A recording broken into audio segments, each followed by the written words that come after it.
حدیث میں بھی پڑھتے ہیں کہ نبی صلی اللہ علیہ وسلم نے فرمایا جو شخص 10 بار قل هو اللہ احد پڑھتا ہے اس کے لیے جنت میں ایک محل بن جاتا ہے. عمر رضی اللہ عنہ کہنے لگے کہ اے اللہ کے رسول صلی اللہ علیہ وسلم اس طرح تو ہم بہت سارے محل اپنے لیے تیار کر لیں گے، یعنی بہت دفعہ ایسا ہی عمل کریں گے. آپ نے فرمایا اللہ کے پاس اس سے بہت زیادہ ہے، بہت اچھا ہے، یعنی تمہارے گمان سے کہیں زیادہ ہے اس کے پاس.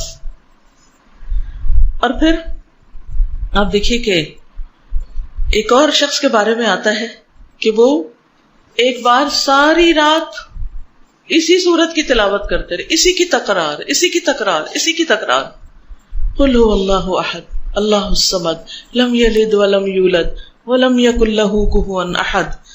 اور حقیقت یہ ہے کہ اگر آپ کسی وقت دعا کرنا چاہیں اور اللہ کے قریب ہونا چاہیں، اللہ تعالیٰ کی قدرت اور عظمت کا احساس اپنے دل میں بٹھانا چاہیں تو آپ کو کیا کرنا چاہیے؟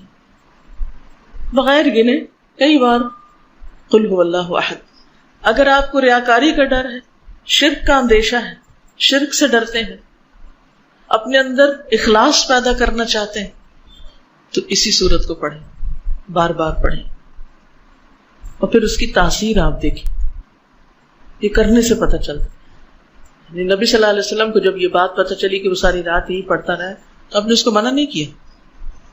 اس لیے اگر کوئی اس کو ایک سے زیادہ بار پڑھتا ہے تو کوئی منع نہیں ہے، لیکن اس کے لیے کوئی جگہ، کوئی وقت، کوئی گنتی، کوئی ہنسا کچھ مقرر نہیں.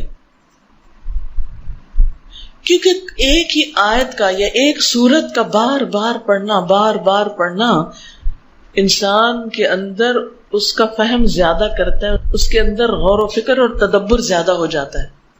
تدبر کے لیے تکرار چاہیے ہوتی، بار بار پڑھو. ہم تو ایک دفعہ قرآن پڑھتے ہیں اور اس کے بعد بند کر کے وہ اوپر شیلف میں رکھ دیتے ہیں، مکمل ہو گیا، اب مزید اس سے کوئی کام نہیں. اس کی فضیلت یا اس کے بارے میں یہ بھی آتا ہے کہ یہ انسان کی بیماریوں کو دور کرنے والی. اب بیماریوں کو کیسے دور کرنے والی؟